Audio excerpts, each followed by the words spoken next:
Okay, so going over the review worksheet B for your quiz coming up. Indefinite integrals, don't forget the plus C.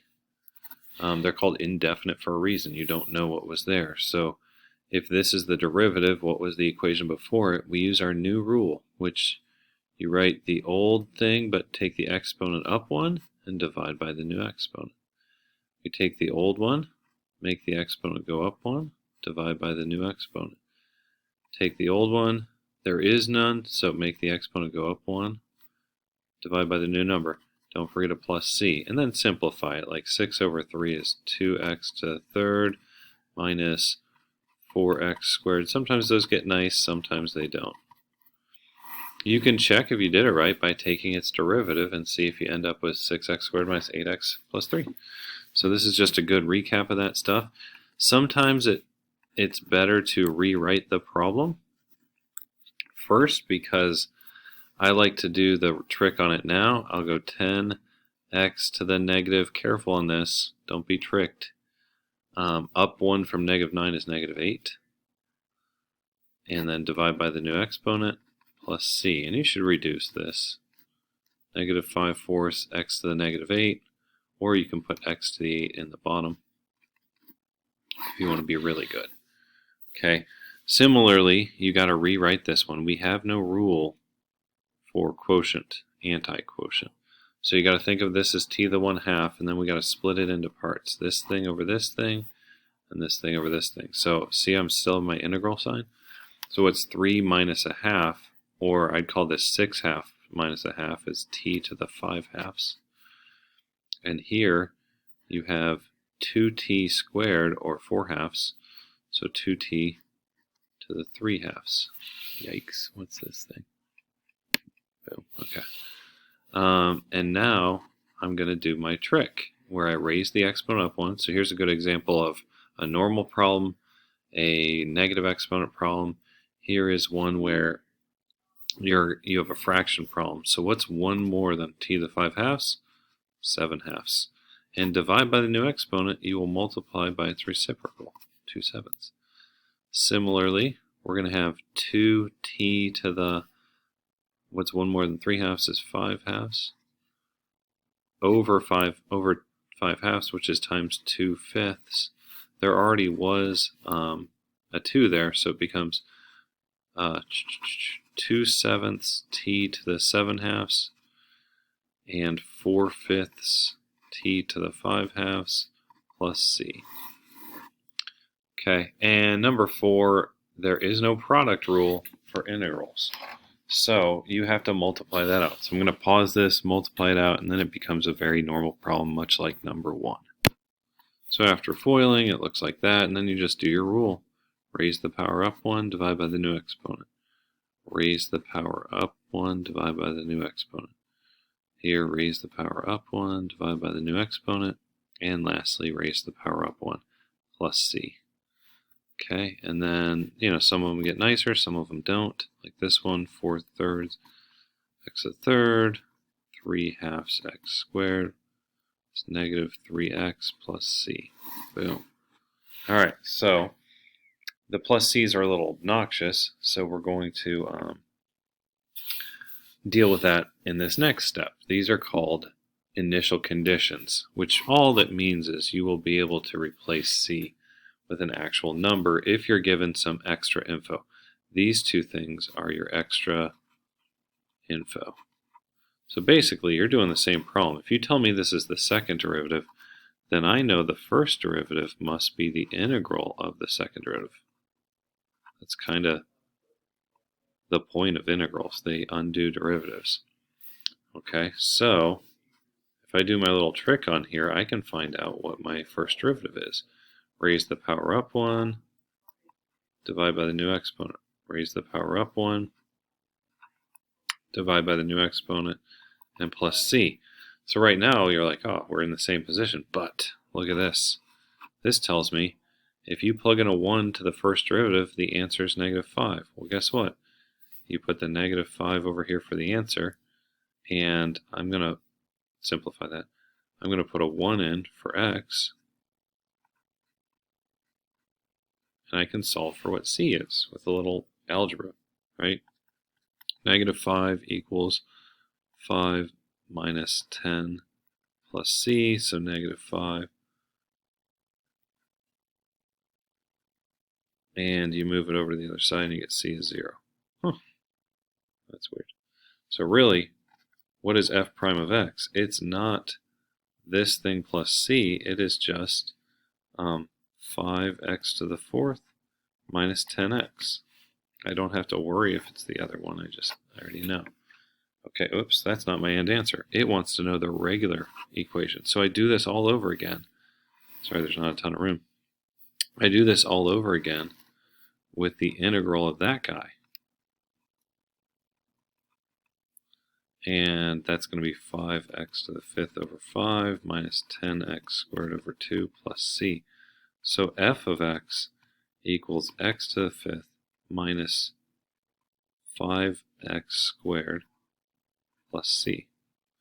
Well, I actually have more info here. This says when x is 1, y is 1. So I'm going to put a 1 over here and a 1 in here, and we can solve for c. So I'll have 1 equals 1 minus 5 plus c. 1 equals negative 4 plus c. C must be, add 4 to both sides, 5. So my original equation wasn't this thing, because now I know what c is. It's actually, my original equation was x to the 5th minus 5x plus 5. Well, 5x squared, sorry. And you're going to do the same thing on number 6. You'll see these problems from a new light. We used to do these all the time. So I'll just take a picture of the answer. It's the same process we did here, except you're starting with acceleration equals 32, negative 32, sorry, feet per second squared. Okay, so then you take the integral of that, you'll get velocity. You take the integral of that, you get height. And it's of t. Okay, and so it's very similar. I'll pause it and do it and then show you. Alright, so same deal there. It was a little sneakier. You had to notice when it said dropped, starting velocity was 0. When it said this high, that's starting height, so height at times 0. So you take the integral of a to get v, you plug in your thing to get what constant is. You take the integral of that to get h of t, you plug in your constant, and you get this as your answer. Alright, moving on. Okay, so this next chunk of problems, you're really using these formulas, and you got to know when to use brute force and when not to. If it doesn't start at 1, then just use brute force. So you plug in a 2, plug in a 3, plug in a 4, plug in a 5. If it starts at 1, you can use one of these formulas. Okay, so I'd use the I squared formula, and I would use the constant formula. And then here's one to show you that, I can always make a problem that requires you to not use your calculator to do all the dirty work. So I'll pause this, do that stuff, and it should be pretty good. You'll get the formulas on the quiz. So here's those problems. Here you brute force it. Here you use your two formulas with the number 10. And here you have to distribute first, and then since there's an n there, it's just the formulas really. All right, moving on. Okay, and then these use some concepts we learned before. If you ask me the area from 0 to 2, but these are all given, gotta use these. From 0 to 4 is 8, okay? And I can remove from 2 to 4 to be left with 0 to 2. So basically it's 8 minus 3 is 5. Similarly, from 0 to 8, I can go from 0 to 4 and add it to the 4 to 8. So I can have like the part plus the part makes the whole, and get 10. And if you ever have it in the wrong order, you can flip-flop it. It just has a penalty of putting a negative in front of it. So if normal 8 to 4 or 4 to 8 would be 2, and you ever have 8 to 4, you can flip-flop it for the penalty of a negative sign. And here is from 4 to 2, but there's a negative 2 there. So I have to do negative 2 times my answer, and my answer would have been a negative 3. So the answer is a 6. So the flip-flop made that a negative 3, but then I noticed there's a number in there, and you just multiply by the answer. Awesome. All right, concept 5 is It's like a precursor to these where you draw the picture and it's actually a shape you can find the area of with a formula, which is kind of cool. So I'm going to draw the pictures real quick and then do the integrals with formula. We know a different way to do it, but we're not going to do that. Here's number 15. When I draw the equation, I'm drawing y equals that, which is a straight line, and from 0 to 2 I want the area here, which is just a triangle. So area equals 1/2 base times height, and I know the base is 2 and the height is 4. So 1/2 times 2 times 4 is going to be my area trapped under the curve, which is 4. Bet that's the same answer you would have gotten the other way. Similarly, I'll do number 6. Here's the picture for this one. It's a trapezoid, or you could do a big triangle minus a little triangle, but trapezoid's not that hard. It's base 1 plus base 2 over 2 times the height. Now this thing's turned on its side, so its height is actually 3. See, it's that perpendicular distance. And your base 1, here's base 1, is 1, and base 2 is this, which is 7.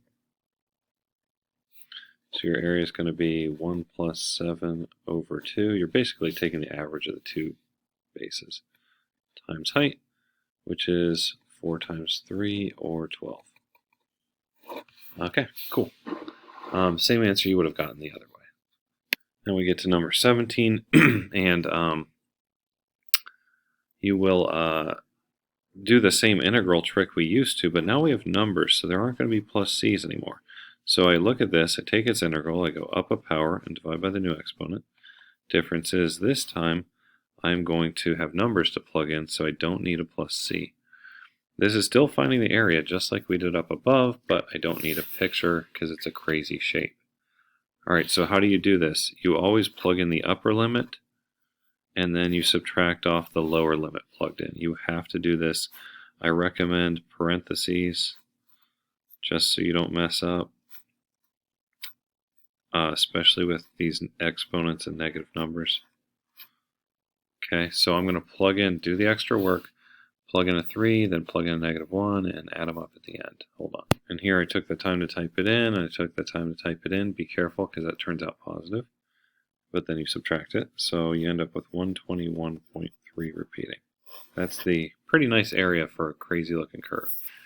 Similarly here, I'll pause it, do the work, and show you the end. Okay, so here you go up by 1, which makes you add 7/7, and then remember, divide by the 7/10, or dividing by 10/7 is the same as multiplying by 7 over 10, plug in a 1, plug in a 0, subtract them, you get 7/10. Okay, so we're coming down the home stretch here.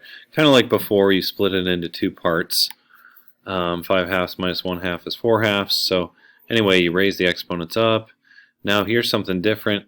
If there's more than one x, you got to plug in the 9 to both places, and then plug in the 4 to both places, subtract them, get 659. Same deal here.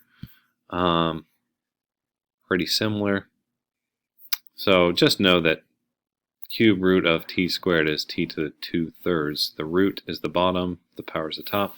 Then I wanted to show you this one. Here it is. This is pretty much the same problem you've been doing, except you have to notice that you have to imagine the picture. This would be a line, and from 2 to 8, those are your lower and upper limits. And then it's just like every other problem. It's actually an easy problem. Same deal here. You're taking the integral of this guy from 1 to 6. And between the x-axis, that's just like what our picture does. So then they're really easy problems. I'm going to pause it, do it, have you look at it for an answer. Alright, so here's the end result. After you do that, you raise the power up 1, divide by it, plug in an 8, plug in a 2, do the subtraction. Same deal here, last one. Raise the power up 1, be careful. When you raise up a -4, it becomes a -3, and then you divide by the new exponent. You'll plug in a 6, plug in a 1, get your answer, and yeah, so there it is. Hope that makes sense. Make sure you do all your reviews, check over your notes, your homeworks, and get ready for this quiz. Talk to you later.